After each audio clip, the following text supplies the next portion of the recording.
Hello, nerds! You are about to jump into the TV streaming portion of the most recent episode of The Week in Nerddom, as brought to you by me, Mr. Generally Nerdy himself. If you want to find the entire episode, then that episode exists in the top link in the description, unless you're not on YouTube, in which case youtube.com/generallynerdy is the place to go see that. Patreon.com/generallynerdy is the paywall, and generallynerdy.net, but we're getting ahead of ourselves. Let's just get to the news, shall we? TV streaming, we're going to jump right in head first. We have a couple of follow-ups. First follow-up we're talking about is the new Masters of the Universe Netflix series that everyone loved to hate a couple of months ago. In case you forgot, there is still a second part of this season. That second part finally has a release date, and that release date is November 23rd.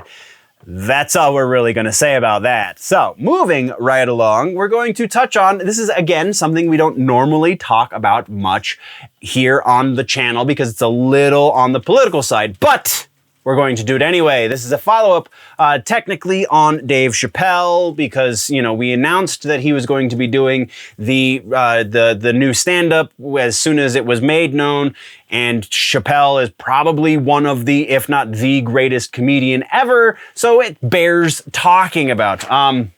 Name of the special is The Closer. It is on Netflix. If you have not yet watched it, then please do so. Don't believe the hype. And that is what we're going to be talking about ever so briefly. So, reasonably nerdy caps on. Let's get into this ever so briefly. So, first and foremost, anyone who is complaining about this Netflix special has not watched it. Or they're being so dishonest as to be straight up lying to you, because Dave Chappelle is very careful to make sure that you know, as you are the viewer, that anything he says, he makes fun of everyone possible. So the fact that he makes jokes about other groups of people and nobody's making any sort of comment on that is kind of telling. But also, there is so much reverence given to the people in the specific community that he is being accused of singling out. There is so much reverence given to the people who belong to that community, who exist in his life, who matter to him, which is kind of the way most of us do and or should conduct our lives in general. It does not, nor should it matter what group a person belongs to.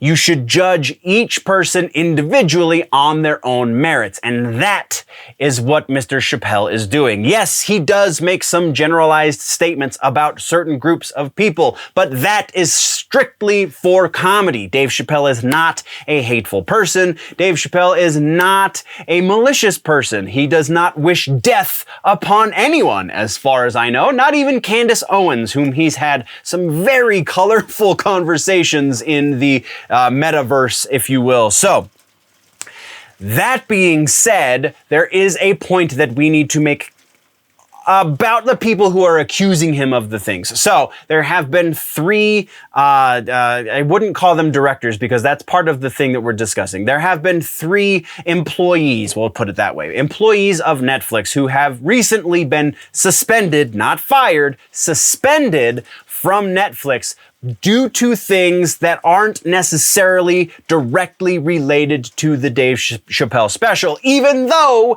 they have made comments about the Dave Chappelle special and how it's horrible and so on and so forth. So the reason these employees have been suspended from employment with Netflix is not because they made tweets. In fact, Netflix is very vocal about encouraging their employees to tweet, to speak their minds publicly. The reason these employees have been suspended is because they tried to get into a meeting that they were not allowed into. They are not part of the upper echelons of Netflix, and this meeting was only for those people. Therefore, they got suspended. Again, not directly related to the Dave Chappelle special, though it is rumored that they were there to complain about the special.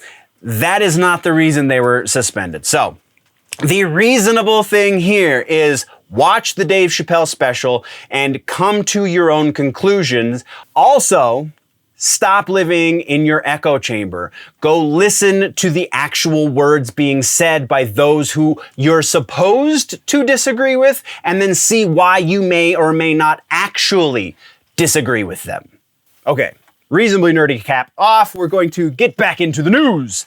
So, in trailers, we're going to do some more reactions real quick because we have a few trailers to talk about. First up on the trailers reactions is the new Lock and Key. The October 22nd is when the new season starts. This new trailer is I'm of two minds on this trailer. First off, I haven't read all of the Lock and Key books, so I could have missed something, but from what I have read, you don't make keys yourself. The keys exist. They're made by somebody else. So the main characters in the story find the keys. They don't make the keys. So that was really weird. Spoiler warning too, I guess. But the other half of my mind is going, yeah, okay, so they're taking a couple of liberties because it's their version of this story. And so far, I really like their version of this story, so I think I'm gonna allow it. It definitely serves its purpose. It makes you interested in wanting to watch this new season, so congratulations on that. You don't have a whole lot of time to wait because, again, October 22nd is when this one launches. Our next trailer reaction thing has to do with the Hannah series on Amazon Prime. Hannah, this is going to be season 3, launching November 24th. They will be adding Ray Liotta to the cast. Ray Liotta is a fantastic actor, so I'm very interested to see that.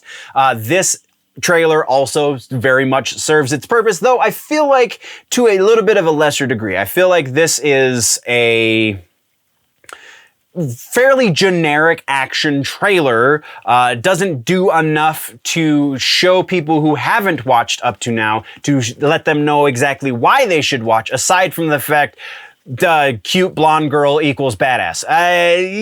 So I feel like this one is not as effective necessarily as the last one we talked about, but either way, the new season of Hannah looks to be like it is going to be a little bit more of the same. The addition of Ray Liotta, I think, is the biggest attraction on top of what we already got from the first 2 seasons. We also have Blade Runner Black Lotus. This is not only a trailer discussion, but also we have the release date for the new anime. November 13th, the first 2 episodes will be launching on the Crunchyroll and Adult Swim. The first trailer for Black Lotus was a little underwhelming. This new trailer kind of throws a couple of member berries at you because it definitely feels pretty familiar. If you are a fan of the Blade Runner series, then there is definitely a lot to latch on to here.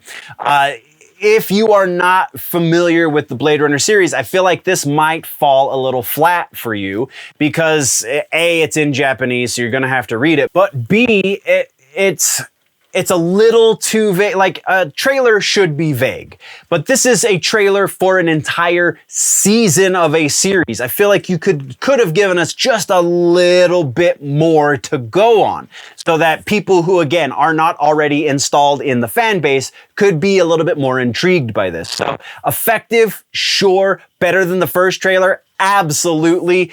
Is it going to do its job and bring in a new audience? Probably not, unless you just really like anime and you want to try something new anyway. So there's that one. Our next trailer is the Expanse, the final season, season 6.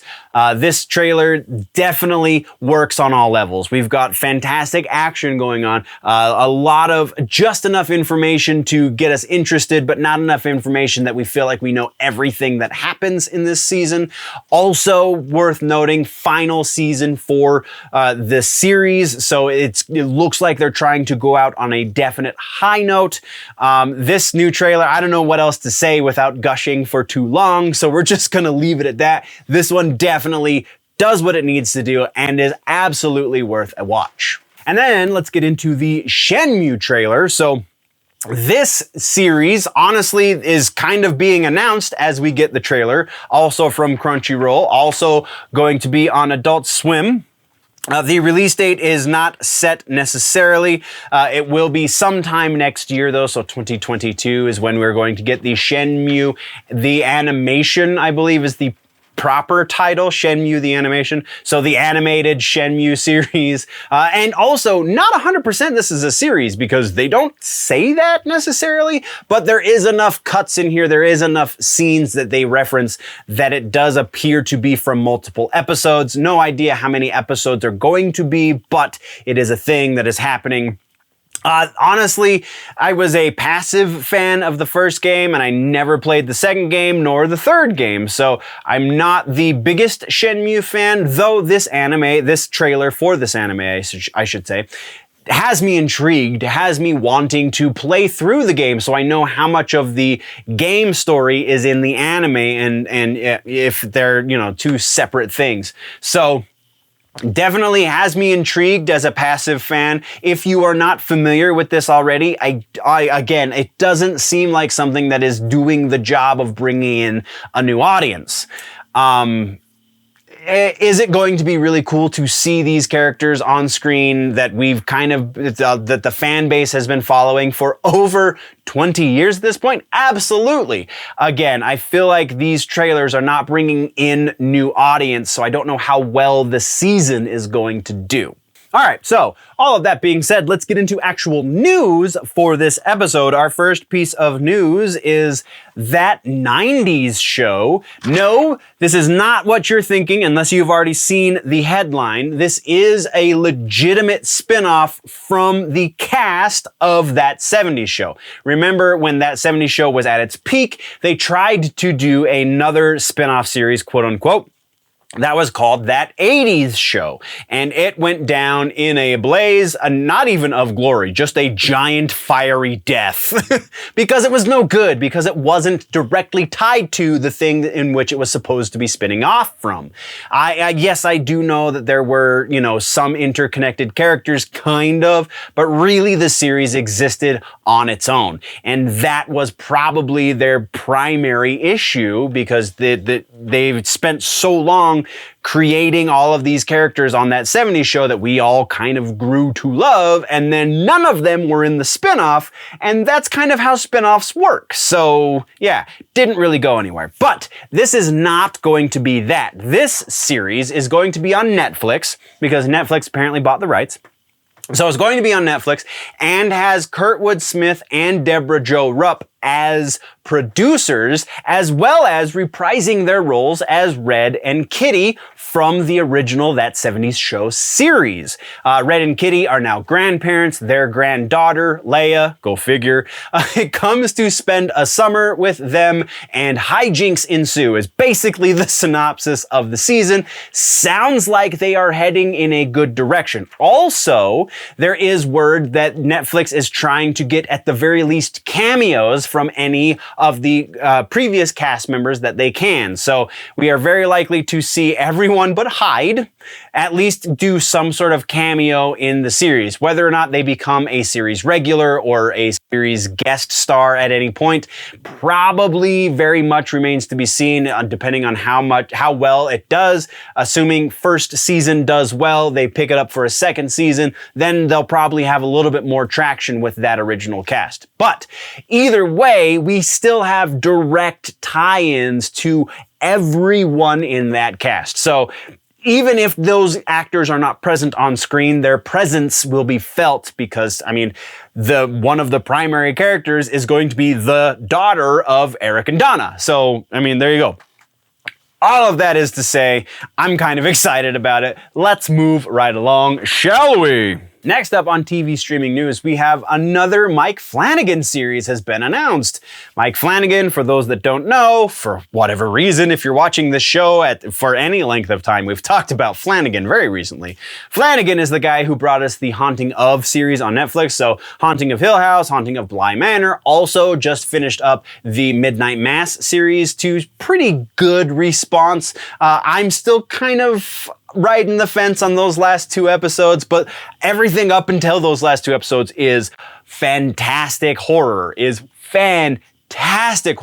also, Mike Flanagan is the guy who brought us Dr. Sleep, the movie, so I don't know, kind of take with that what you will. He is now doing the fall of the House of Usher, so he's dipping his toes into the Edgar Allan Poe pool, which could be amazing and could be kind of hot garbage.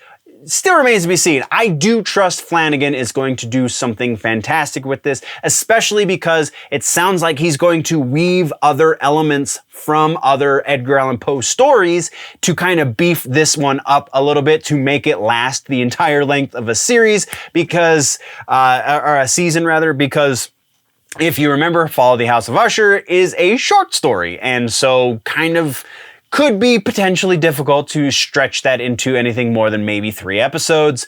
Sounds like it is going to be at least 6, though I'm pretty sure I heard 8 at one point. So somewhere between 6 and 8 episodes for Fall of the House of Usher from Mike Flanagan.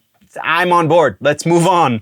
Our next piece of news has to do, honestly, I thought this one was rumor until multiple other sources were talking about it as fact. And then I saw the actual announcement with the people attached. So, Agatha Harkness is getting her very own Disney Plus series. This is confirmed to be happening.